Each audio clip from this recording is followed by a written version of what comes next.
Estamos con Sebastián Alperín, que es sociólogo y politólogo, también es periodista y es sobrino de un gran periodista, Jorge Alperín, consultor e investigador cualitativo en el área de la opinión pública. ¿Cómo estás, Sebastián Alperín? Hola, Seferino. Marcelo, un gusto estar con ustedes. Sabés que recién escuchábamos a Mauricio Macri y Macri decía: en este momento el PRO no tiene candidato, pero el PRO está más vivo que nunca. No es la impresión generalizada, ¿no?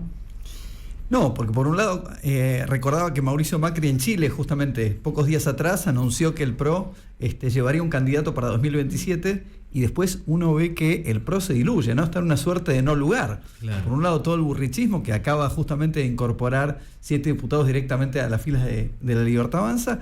Y después el resto, uno se pregunta si es PRO. Estoy pensando en María Eugenia Vidal, Silvia Lospenata, los heridos del 18 de mayo, ¿no? de la elección de la ciudad. Claro, que son unos cuantos. Tienen la ciudad, pero claro, Milei ganó y ganó a todo campo, ¿no? Con su estrategia, la estrategia de Karina Milei, validada por las urnas, ¿verdad? El país se pintó de violeta.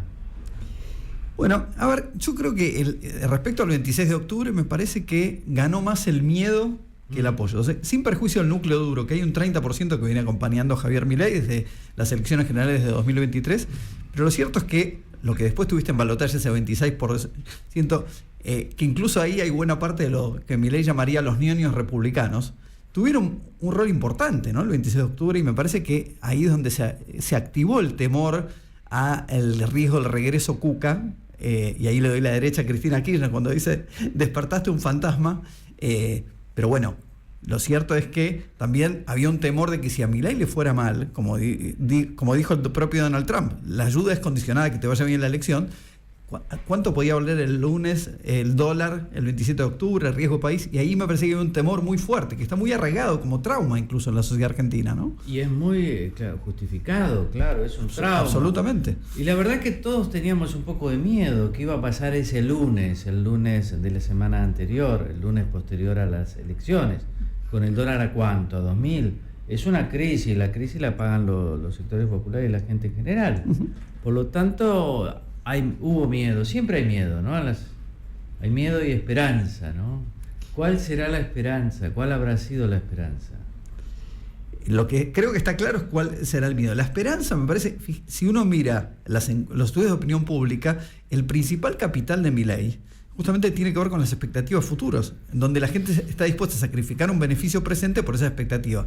La pregunta es cuál es el límite de la tolerancia social, hasta dónde la gente está dispuesta a esperar, digamos, un beneficio directo de bolsillo en pos de estos sacrificios, ¿no? Cuando la gente dice, sí, ves en los grupos focales quien te dice, yo sé que bajó la inflación, pero a mí la guita me alcanza cada día menos, o el mes se me termina el día 20. Claro, la inflación bajó y eso es un dato, uno lo ve en los supermercados, en todos lados. Los precios no aumentan como antes, eso es verdad. Pero también a expensas de una recesión económica muy fuerte y un parate que afecta sobre todo al comercio, a la industria, a la pequeña y mediana empresa, ¿no? Eso también es verdad. Pero también es verdad, por lo menos acá en la ciudad de Buenos Aires, y nosotros compartimos el barrio de Belgrano, viste, salís por la calle Amenábar y ves todos los comerciantes que abren bien temprano y tratan de inventar cómo ganarse la vida, ¿no? Es impresionante también la vocación de la gente de salir, de trabajar. Claro, la inflación era un trauma que nosotros teníamos. El gobierno anterior se aceleró muchísimo y la expectativa era muy negativa. Ahora la inflación cayó, pero claro, tenés el dólar con un precio que todos dicen que no es el real, tenés esa recesión, ¿no? ¿Cómo salir de esto? Y si vos mirás la demanda, la agenda ciudadana, cuando se le pregunta a la gente cuáles son los principales problemas, además de la corrupción, ¿no? Por supuesto, una de las principales cuestiones tiene que ver con la problemática del empleo, que no solo afecta a aquellos que no lo tienen, sino buena parte de los que están empleados, pero tienen el temor a perderlo, o que no les alcanza, esta cosa que frente al desempleo irrumpe lo que se llama el plataformismo, ¿no? Uber, pedido ya, digamos, esta como variante, pero a ver, no son empleos de calidad en términos de la generación de un ingreso sustentable, ¿no? Claro, hay una magia ahora nueva que todos los gobiernos tienen que generar expectativas, y una de las expectativas está en las reformas, ¿no? Estamos hablando con Sebastián Alperín, que es sociólogo, politólogo, periodista. Las reformas, previsional va a ser la última, la primera va a ser la laboral, ¿no? La reforma laboral. Claro, el tema de las reformas es que no generan empleo inmediatamente. Vos tenés que tener un crecimiento económico. Pero claro, cuando venga ese crecimiento económico, mejor que te prepare con las reformas hechas, ¿no? El tema, y fíjate que el otro día lo escuchaba justamente Santilli, que le bajó el tono a la reforma laboral, ahora le llama modernización laboral. Ajá. Un poco para no activar un cuco que se sabe que genera muchas resistencias. Pero la pregunta es, vos decías muy bien, no generan empleo inmediato. Ahora, ¿cuánto empleo generan en el mediano plazo incluso? Este es como el interrogante. En un modelo económico donde, si vos mirás, ¿cuáles son los pilares de este modelo? La energía, la actividad minera, la industria del conocimiento. Es decir, son actividades donde están muy ancladas en el desarrollo tecnológico, que no implican una absorción de mano de obra intensa. Yo estuve en Anielo justamente hace un mes, y vos hablabas con gente de la actividad petrolera, y te dice, la verdad, por más que nosotros tengamos mucho desarrollo, esto en términos de absorción de mano de obra no tiene un impacto que vaya a mover el amperímetro de manera sustancial. Entonces, ahí es donde aparecen los interrogantes, ¿no? Sí. Lo bueno es que te genera dólares, ¿no? Pero claro, son dólares de la actividad privada. Pero no derrama. No derrama. Este es el tema, ¿no? No derrama, pero digo, como el gobierno después tiene la posibilidad de generar retenciones, hay que ser muy creativo quizás, ¿no? Bueno, yo creo que es la crítica de economistas que Milei los tildaría de conochantas, ¿no? Digo, Martín Redrado, Lacunza dice, bueno, el plan de crecimiento tiene que ir acompañado de un plan de desarrollo. Esto tiene que ver con estímulo a las pymes, ¿no? Capacitación laboral. Me parece que esa es la pata o el anclaje que se le cuestiona al gobierno y que me parece que habría que poner foco pensando en la sustentabilidad de este modelo, porque con la baja de inflación ya te diría que en buena medida aparece como un casi derecho adquirido, digamos, ¿no? La pregunta es, ¿qué es lo que sigue? Esperamos algo más, ¿no? Sí, lo que pasa es que los otros, los que te hablan de la necesidad de generar desarrollo, de contribuir al desarrollo del país, esos no te hacen las reformas tampoco. Todo te lo traban. Por lo tanto, Milei es un poco la persona que en muchos sectores piensan puede hacer las reformas que los otros partidos políticos tradicionales no pueden hacer. Puede hacer la reforma previsional, puede hacer la reforma laboral, puede hacer la reforma impositiva. A ver, desde el punto de vista de la polarización, yo creo que es cierto, los otros no te les... Ahora, si mirás la avenida del medio, digo, por ahí vos me puedes decir, y yo creo que es cierto, que buena parte del arco político apela, bueno, que Milei haga el trabajo sucio, aquellos que sabemos que tendría un costo altísimo en temas de reputación. Ahora, me parece también que la avenida del medio, la opción moderada, y no me refiero solamente a Provincias Unidas, Talerico, suscriben a las reformas. Creo que ahí también está el problema, que no se diferencian suficientemente del gobierno, entonces no genera una propuesta de nitidez que, a mi juicio, esto explica en buena medida la baja performance que tuvieron en la última elección, ¿no? Estamos hablando con Sebastián Alperín. Vos tocaste un tema muy interesante, que es por qué los partidos del medio tuvieron tan pocos votos, o, dicho de otra manera, por qué la polarización fue tan extrema. ¿No hay una razón institucional en el sentido de que no es un régimen parlamentario y a vos no tenés... tener 5 o 6 diputados no te cambia mucho el amperímetro, por lo tanto vos no tenés incentivos para votar una tercera fuerza? A ver, desde el punto de vista de la cultura política uno diría que sí, porque si uno mira cuál fue, digamos, el dilema de la elección, se planteó como un plebiscito a nivel nacional, y creo que el gobierno lo capitalizó muy inteligentemente. Ahora, lo cierto es que aún en el mejor escenario, como va a tener el gobierno, va a tener que negociar, quiere decir, no tiene suficiente músculo en ninguna de las dos cámaras como para apelar a los recursos propios. Y ahí me parece que la avenida del medio tiene mucho para aportar, ¿no? Me parece que también hay algo de esto de falta de nitidez. Yo pensaba justamente en declaraciones recientes de María Eugenia Talerico, de Maximiliano Puyaro, donde ellos planteaban como eje central de su propuesta de que no vuelva el kirchnerismo. Y me parece, es una hipótesis, digo, pero si esa es la agenda, en ese sentido la propuesta de la Libertad Avanza es mucho más nítida. Más neta, más neta. Más claro. clara, sí. Además, hasta con los modales te lo Absolutamente, dice. absolutamente. Lo otro te puede provocar una desconfianza. Y yo creo ¿Será que van a cumplir esto? En cambio, Milei y todo esto te dicen, bueno, nosotros somos antikirchneristas. Te lo dicen. No sé si lo serán tanto.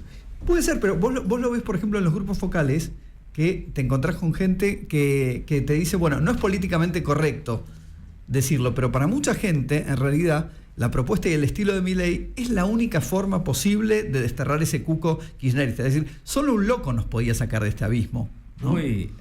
Sobre eso ha reflexionado bastante en un libro reciente que se llama Lo bueno, lo malo y lo feo. Yo creo que tiene reminiscencias del cine del neorrealismo italiano. Marcos Novaro, en un libro que sacó por la editorial Edasa, 2 años con Milei. Lo bueno, lo malo y lo feo, 2 años con Milei. ¿Cómo estás, Marcos? Buen día, ¿qué tal, Seferino? Disculpas la confusión. Por favor. Disculpa la confusión de no estoy en el estudio, pero lo anoté mal. No hay problema. Acá estamos con Sebastián Alperín, que te saluda. ¿Qué tal? Hola, Marcos, profe, querido, así que te recuerdo con mucho cariño de las aulas de Marcelo T. Alvear. Hace mucho de eso. Hace bastante. Bueno, en mis canas hablan. Porque lo bueno y lo malo y lo feo es precisamente lo bueno de Milei, lo malo de Milei, lo feo de Milei. Y lo feo son los modales, ¿verdad? Mirá, lo feo es esa parte de Milei que a veces ayuda a lo bueno y a veces ayuda a lo malo. Toda esa parafernalia de desborde discursivo, de decisionismo, de recurso a la emergencia, de motosierra, ¿no? Cosas que en ocasiones han funcionado bien y en ocasiones han sido muy tóxicas, digamos, ¿no? El populismo de Milei, digamos, ¿no? El populismo es una parte de esta discusión sobre qué significa Milei, ¿no? Si es una amenaza para la democracia o es un renovador de la democracia. Es alguien que viene a revivir, darle nueva vida a nuestra convulsionada y frustrante experiencia democrática, ¿no? Y si es posible que use las armas del populismo para bien, o el populismo es siempre destructivo de la democracia, ¿no? Populismo, es una discusión. Claro, ¿te referís populismo a qué concretamente? Bueno, populismo es el recurso que tiene un líder de apelar a la polarización entre el pueblo virtuoso y sus enemigos para producir cambios. Y eso a veces reforma y renueva la democracia y a veces la destruye, ¿no? Yo me acuerdo de una discusión sobre populismo que se comentaba, me acuerdo, creo que era un autor mexicano que comentaba una reunión entre Obama y Peña Nieto, donde Peña Nieto empezó a despotricar contra los populistas sudamericanos, incluidos los Kirchner, y Obama le dijo, no, ojo que yo también soy populista, porque en Estados Unidos hay una tradición populista, demócrata, que es reformista, ¿no? El populismo está muy asociado a la experiencia de Roosevelt y de un liderazgo popular y reformista. Argentina no tuvo esa experiencia, ¿no? Porque el populismo siempre ha sido muy, muy complicado para la convivencia democrática, lo fue con Perón y lo fue con los Kirchner, digamos, ¿no? ¿Milei es diferente a eso o es una simple contracara de derechista del populismo que hemos tenido de los Kirchner? Loris Anata cree esto, digamos, ¿no? Yo he discutido, soy muy amigo de Loris y Loris tiene una visión bastante negativa de Milei y dice, bueno, es la contracara del mismo populismo de siempre en Argentina y no va a ayudar a la reforma ni a la modernización ni a que la democracia sobreviva, sino todo lo contrario. Ahora, yo soy no tan negativo. No sos tan negativo sobre eso. Mira, tengo mis dudas, digamos, ¿no? Yo no es que estoy convencido de que Milei va a ser un éxito, ¿no? Pero me da la impresión de que hay componentes positivos en la polarización que propone Milei, que pueden contribuir a reformas útiles para la democracia y para la economía, no solamente porque va a estabilizar la economía, sino porque me parece que puede crear otro escenario de competencia política que va a ser más positivo que el que teníamos. Claro, lo que vos decís, a ver si te interpreto bien, es que este populismo de Milei, esta apelación a las formas populistas, puede hacer que de una vez por todas se hagan las reformas pendientes en la Argentina, ¿no? Y que eso, una vez sacudido ese lastre, permita no solo una mejor competencia en el plano económico, sino también político, ¿no? Exactamente. Yo creo que algo de eso estamos viendo, ¿no? Si uno mira el resultado electoral de octubre, ahora de hace pocos días, uno podría concluir que Provincias Unidas fracasó y el kirchnerismo, aunque perdió terreno, sigue siendo la principal oposición. Pero si mirás más a mediano plazo, creo que puede hacerse el balance contrario. El kirchnerismo demostró que no puede unir al 60% que desconfía o rechaza a Milei.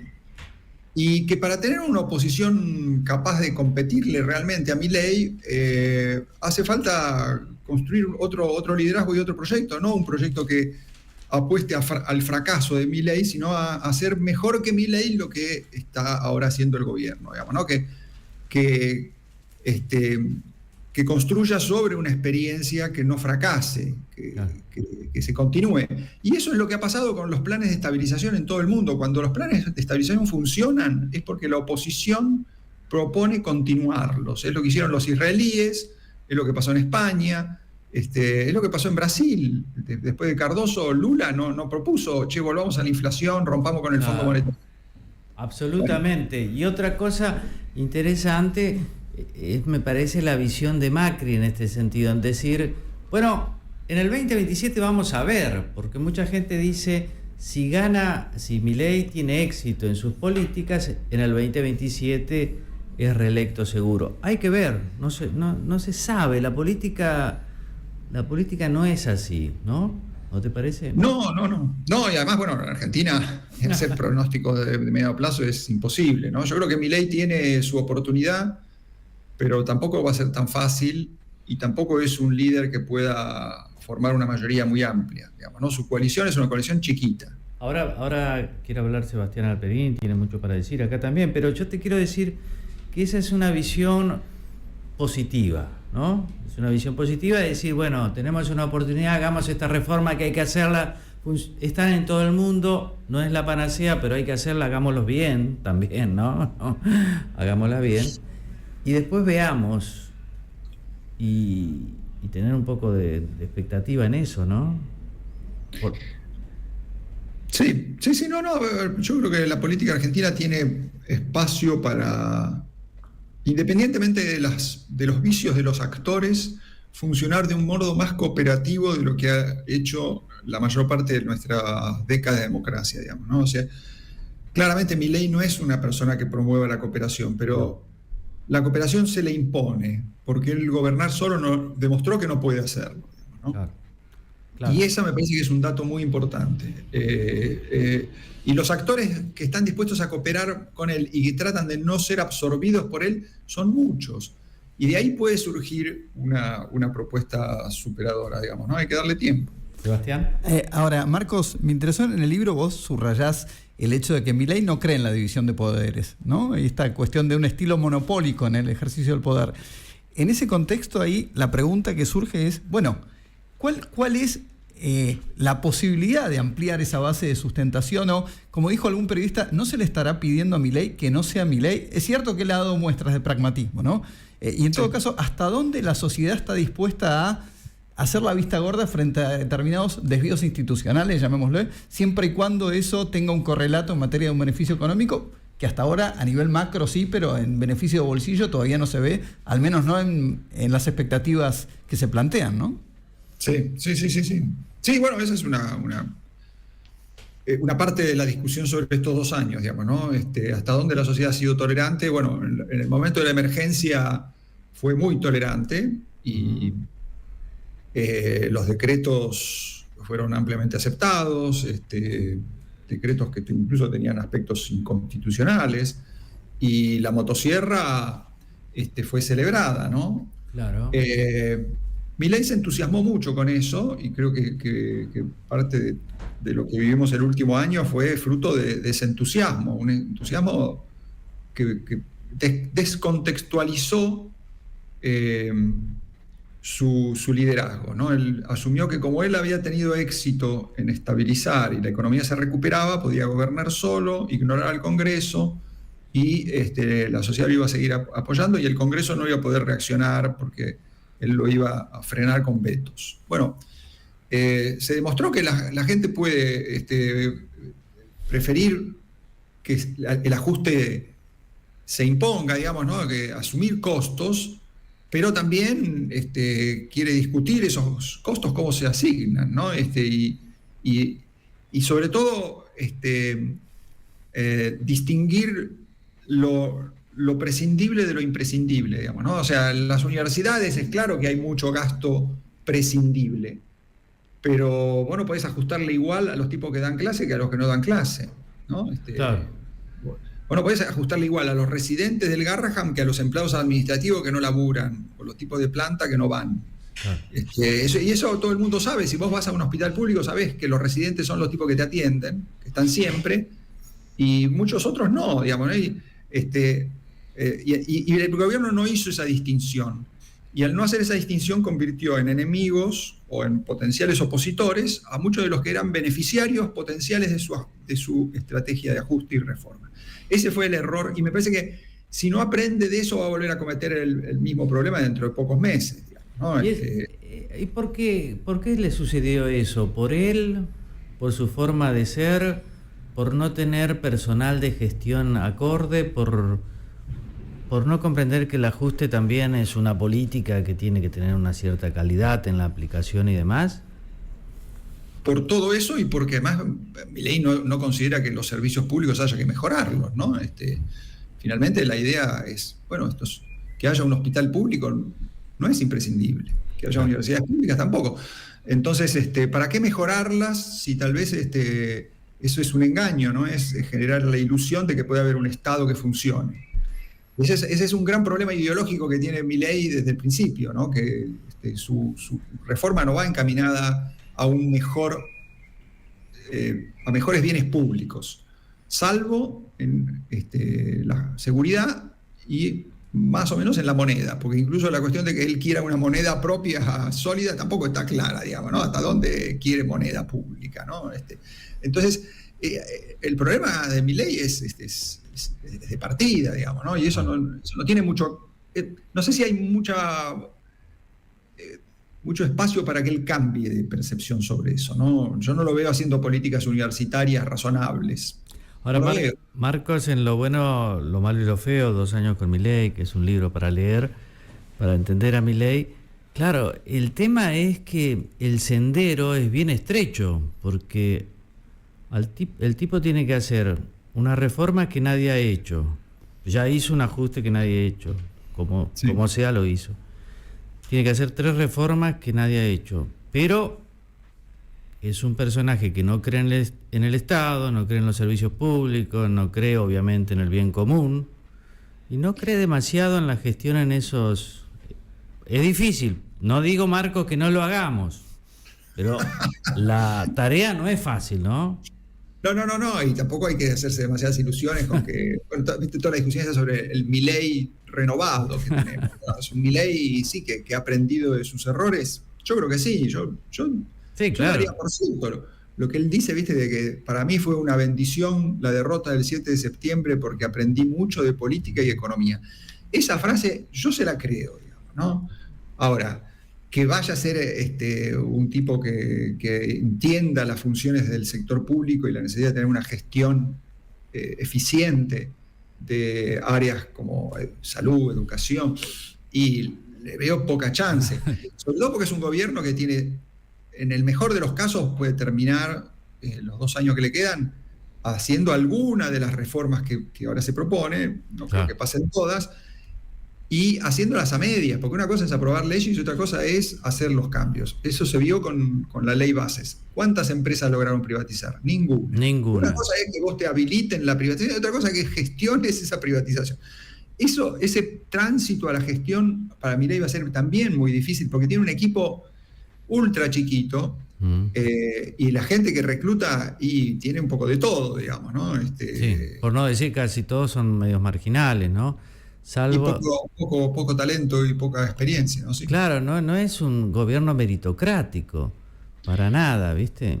Salvo en algunas áreas que a él le interesan especialmente, ¿no? Sí, yo creo que la gestión de seguridad y la gestión económica no es lo mejor, ¿no? Y creo que ha sido bueno el cambio de Bertein por Kirchner, me parece que es una idea correcta.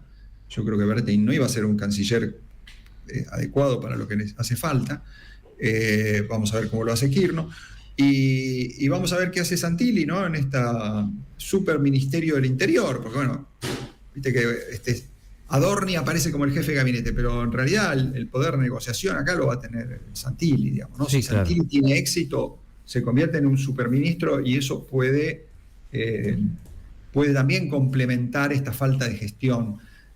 Todo entre comillas, digamos, ¿no?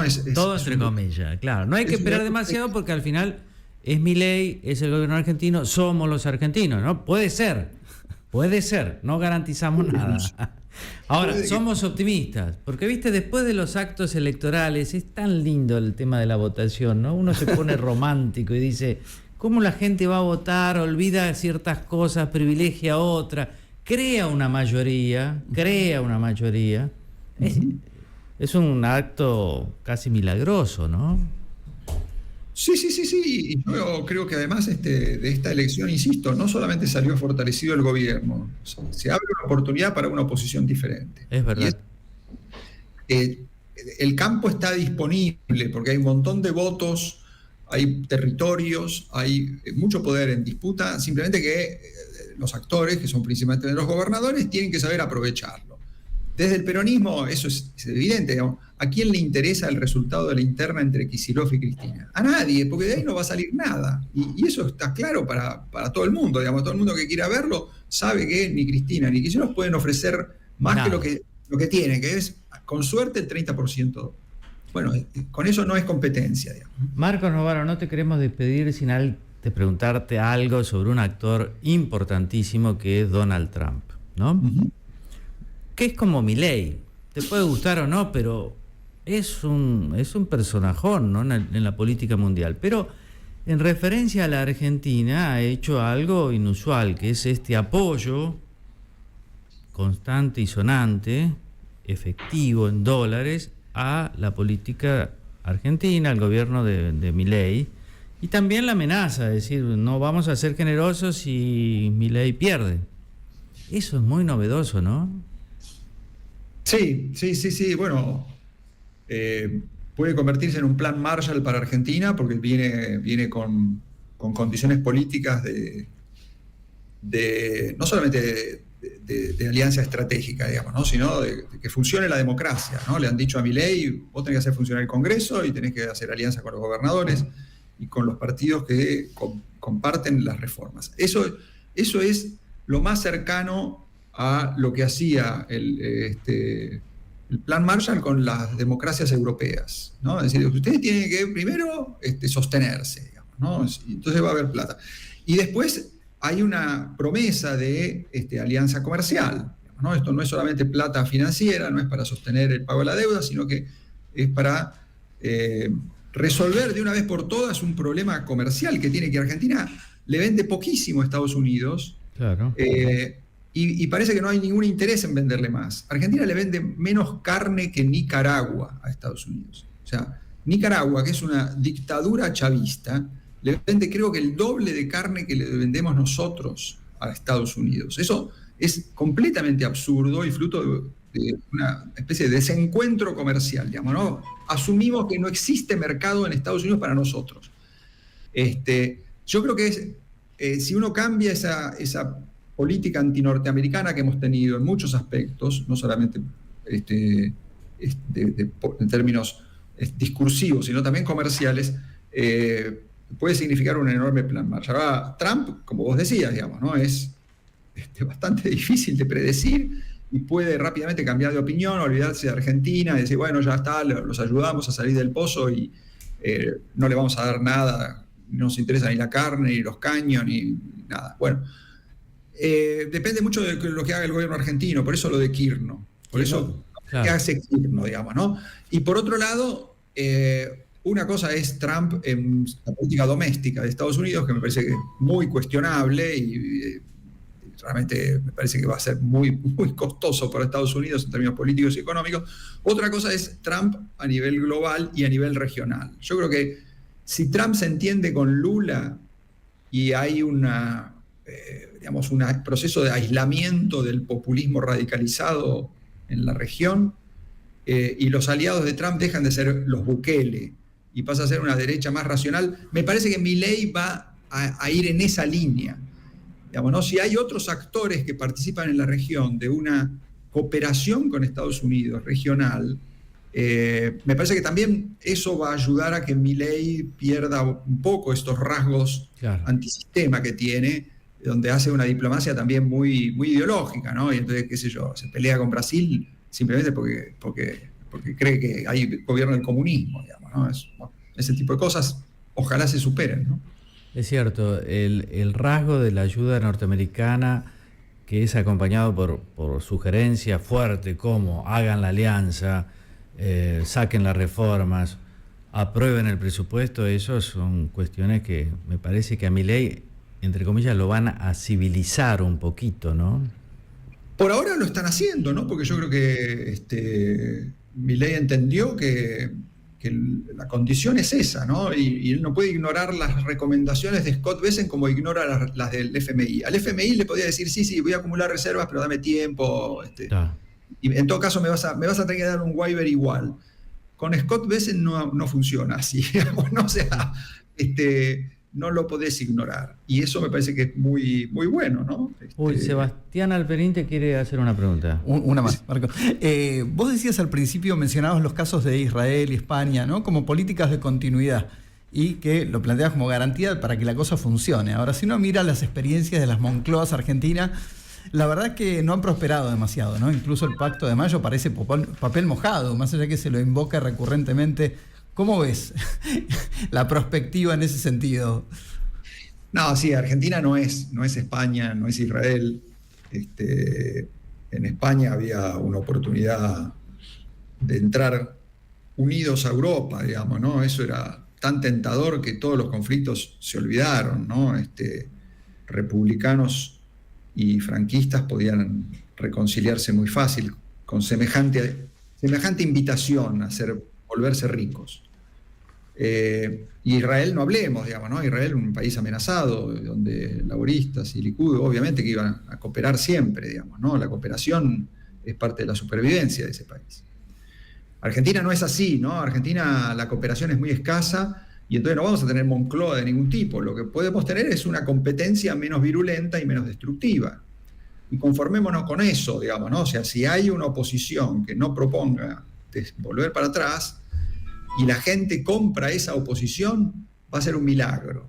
Y eso igual va a ser enormemente conflictivo, porque eso tiene que construirse en competencia con Milei. Entonces, los gobernadores van a tener que hacer dos cosas a la vez, ¿no? Decirle, sí, Milei, cooperamos con vos en las reformas, pero todo lo que haces está mal, sos un derechista, querés esclavizar a los universitarios y cerrar las universidades y te vamos a combatir a muerte. Tienen que hacer las dos cosas. Claro. Y yo creo que la política argentina puede tolerarlo, ¿no? Claro, tenemos Milei, el Milei de los rasgos, digamos, que algunos ven, porque claro, del otro lado tenemos la otra cosa, ¿no? El peronismo, el kirchnerismo de los otros rasgos sería.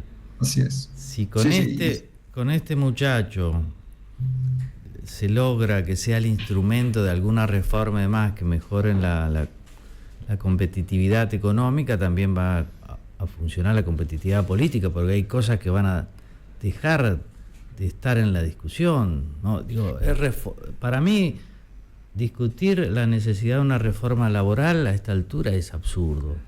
La previsional también, pero hay que hacerlo bien, ¿no? Vamos Sí, a sí, ver. sí, sí, ese es uno de los argumentos centrales del libro Sí. presentado. Lo que vos dijiste, lo dijiste bien claro, ¿no? La competitividad, los mercados económicos ayudan a que los mercados políticos prosperen, digamos, ¿no?